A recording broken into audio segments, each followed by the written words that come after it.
Fala aí, galerinha, beleza? Eu sou o professor Emerson Fernandes, professor da disciplina de Física, e tenho como proposta fazer alguns vídeos explicando o conteúdo dessa disciplina que todo mundo adora, né?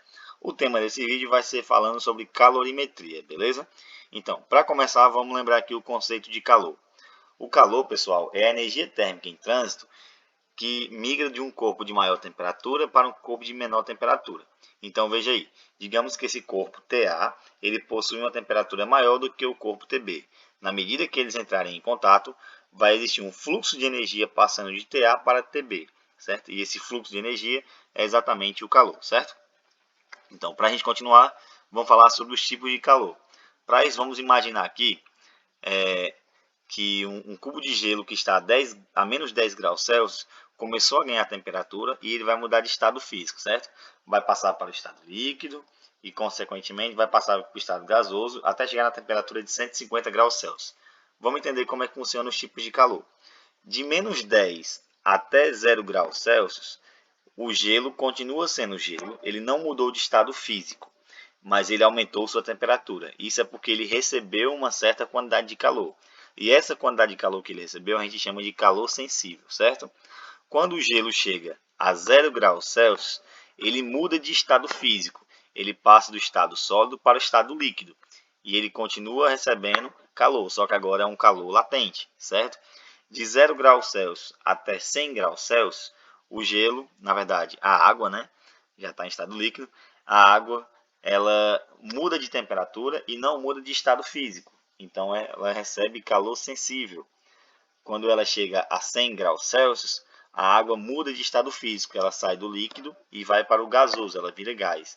Então, a gente chama de calor latente, o calor que ela recebe nesse intervalo.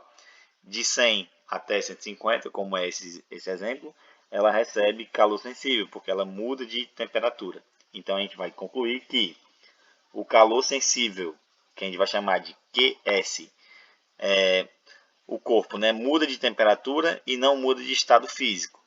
Já o calor latente, que a gente vai chamar de QL, ele é responsável pela mudança do estado físico, certo? Em temperatura constante, a temperatura não muda, beleza? E aí, vamos falar um pouco sobre a quantidade de calor sensível, né? Como calcular a quantidade de calor sensível. Para isso, vamos imaginar aqui um corpo, certo? Com uma massa de 20 gramas e sofre uma variação de temperatura de 50 graus Celsius quando aquecido, né? E ele recebe uma quantidade de calor de 10 calorias, certo? Se esse corpo tiver uma quantidade de massa de 40 gramas, para que ele sofra 50 graus Celsius de variação de temperatura, ele tem que receber uma quantidade maior, certo? Como ele dobrou a massa, eu tenho que dobrar a quantidade de calor. Então, a quantidade de calor sensível ela depende da massa. Ela é diretamente proporcional à massa do corpo, certo? Vamos imaginar de novo o corpo com 20 gramas. Para variar 50 graus Celsius, ele recebe 10 calorias. Só que agora o corpo continua com 20 gramas, mas eu quero variar o dobro da temperatura. Eu quero que ele varie 100 graus Celsius. Eu tenho que fornecer mais calor para ele também, uma maior quantidade. Vamos fornecer 20 calorias, certo? Então, a gente pode perceber que a quantidade de calor recebida ou perdida, né, ela é diretamente proporcional à variação de temperatura que o corpo está sujeito a sofrer, certo? De novo, o mesmo exemplo, né? 20 gramas o corpo tem, para ele variar 50 graus Celsius, eu tenho que fornecer 10 calorias. Agora eu vou mudar o corpo, colocar um corpo com outra substância, para que ele também vai ter a mesma massa de 20 gramas, mas para que ele varie 50 graus Celsius na sua temperatura, eu tenho que fornecer mais quantidade de calor para ele, eu tenho que fornecer 20 calorias. Então eu digo para vocês que a quantidade de calor recebida ou perdido depende do tipo de material que constitui o corpo, certo? Então a gente vai chegar na seguinte conclusão, que a quantidade de calor QS depende da massa, depende de C, que é uma constante, que a gente vai falar o que é daqui a pouco, e depende da variação de temperatura, certo? Pessoal, esse valor de C, ele é o calor específico, ele depende do tipo de substância, cada substância tem um calor específico próprio, certo? Então veja bem, o que é esse calor específico? Imagine um objeto de 1 grama, certo? Que está a 10 graus Celsius. 1 grama que possui temperatura igual a 10 graus Celsius.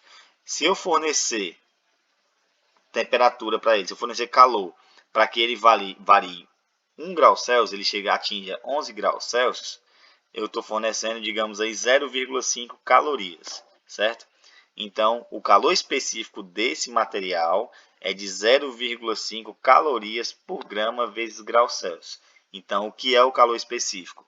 É a quantidade de calor necessária para fazer 1 grama de uma substância variar sua temperatura de 1 grau Celsius.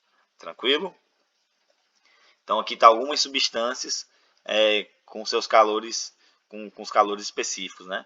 No caso aí, o latão, o calor específico é de 0,092 calorias por grama vezes grau Celsius.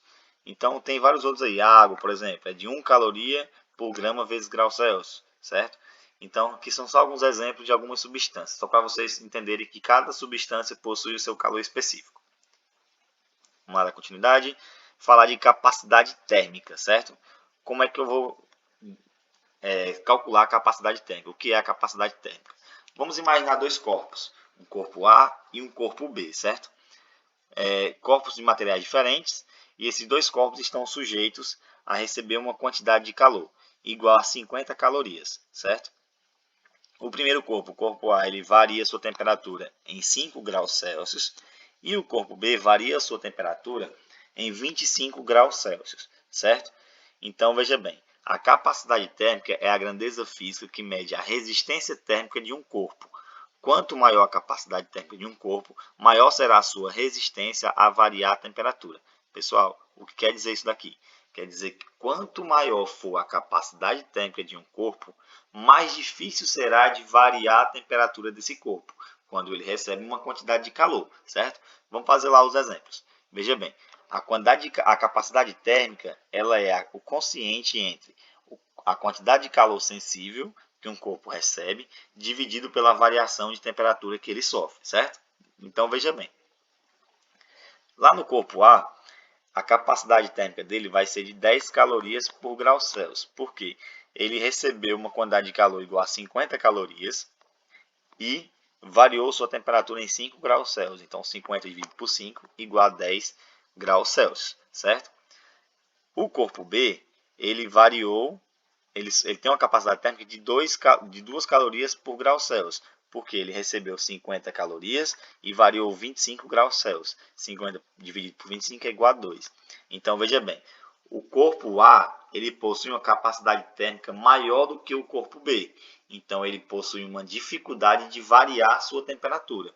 Já o corpo B, como ele possui uma capacidade térmica pequena, com pouca quantidade de calor que eu forneço para ele, ele já está variando a sua temperatura. O corpo B, por exemplo, a cada 2 calorias que ele recebe na forma de calor, ele aumenta a sua temperatura em 1 grau Celsius. Tranquilo?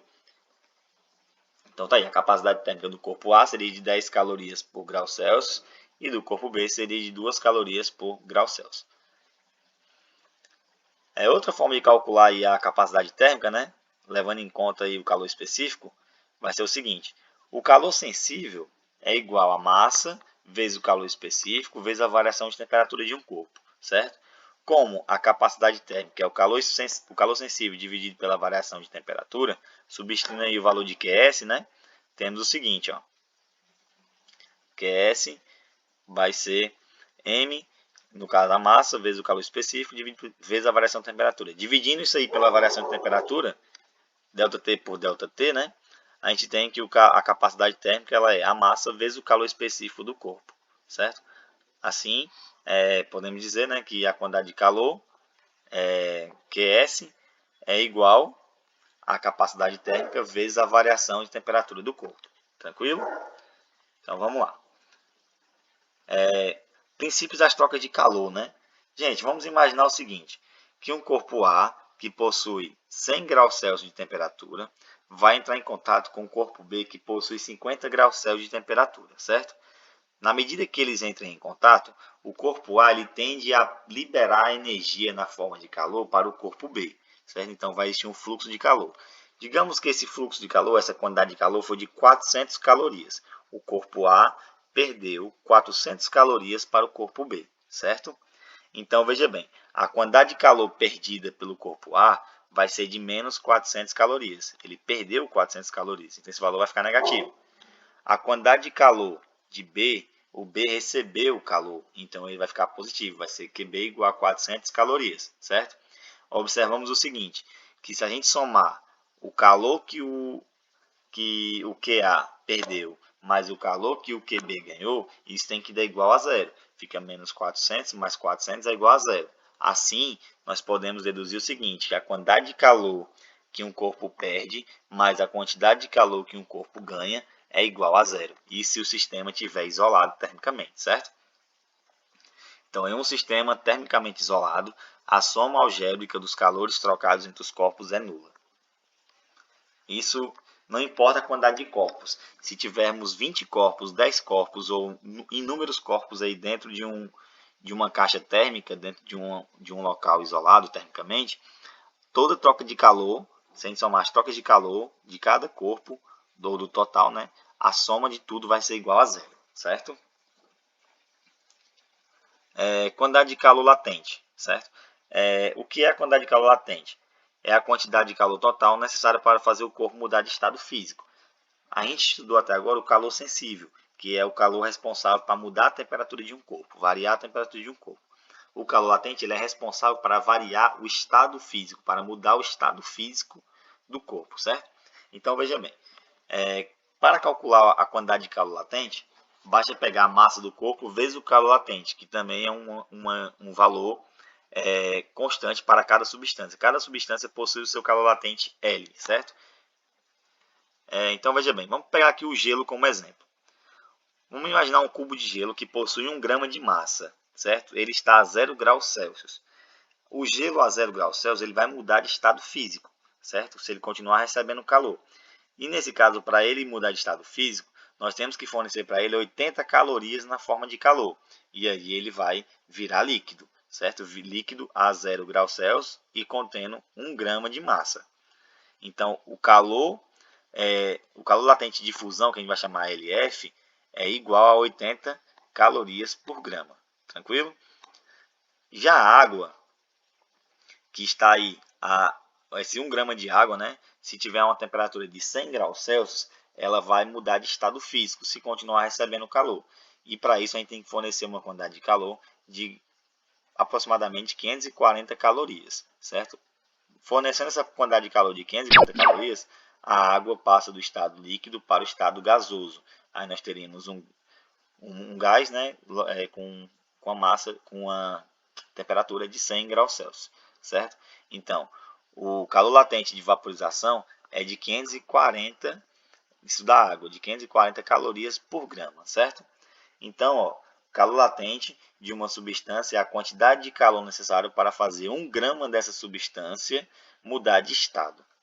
Então, se a gente pegar a água como exemplo que a gente pegou aqui, para existir a fusão do gelo do estado sólido para o estado líquido, temos que fornecer 80 calorias por grama, certo? Cada grama do corpo tem que fornecer 80 calorias.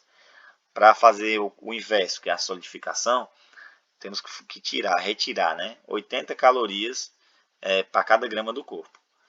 Para água, que está no estado líquido, ir para o estado gasoso, a vaporização, temos que fornecer 540 calorias para cada grama. Já ao contrário, a condensação, temos que retirar 540 calorias por grama, certo? Já que a gente falou aí de mudança de estado físico, vamos entender um pouquinho sobre as mudanças de fase, né? Pegar aqui os 3 estados físicos da matéria, sólido, líquido e também o gasoso, e vamos lembrar como que é os processos de mudança de fase. Se está no estado sólido e quer ir para o estado líquido, desculpa, é o estado de fusão, certo? Já se for no estado líquido e quer ir para o gasoso, é vaporização. Vou fazer o processo inverso agora, do gasoso para o líquido. É o estado, ou a mudança de fase chamada de condensação.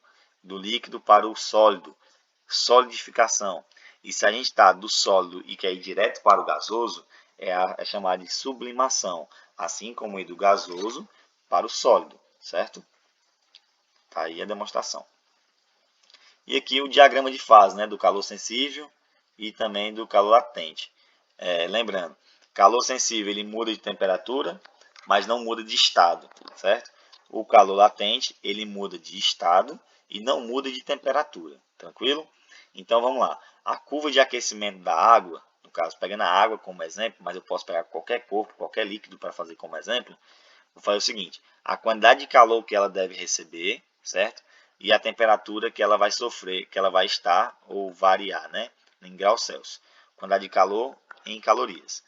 Então, se a água está a menos 10 graus Celsius, até chegar na temperatura de 0 graus Celsius, essa água vai estar recebendo calor sensível, certo?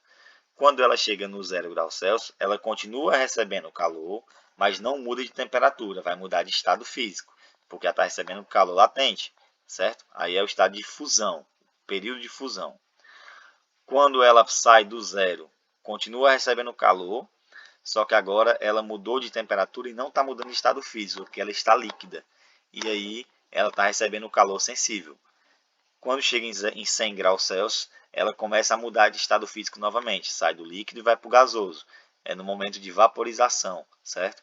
E a partir desse momento, quando ela terminar de virar, quando ela virar gás, né? Quando a água virar gás, ela continua aumentando sua temperatura, recebendo um calor sensível, certo? Digamos aí até 120 graus Celsius.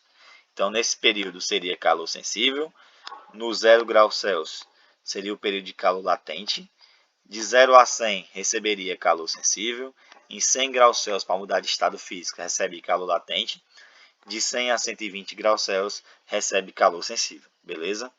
Então pessoal, o vídeo de hoje era isso, se vocês gostaram curte, se inscreve no canal e espere o próximo vídeo. Até mais, valeu!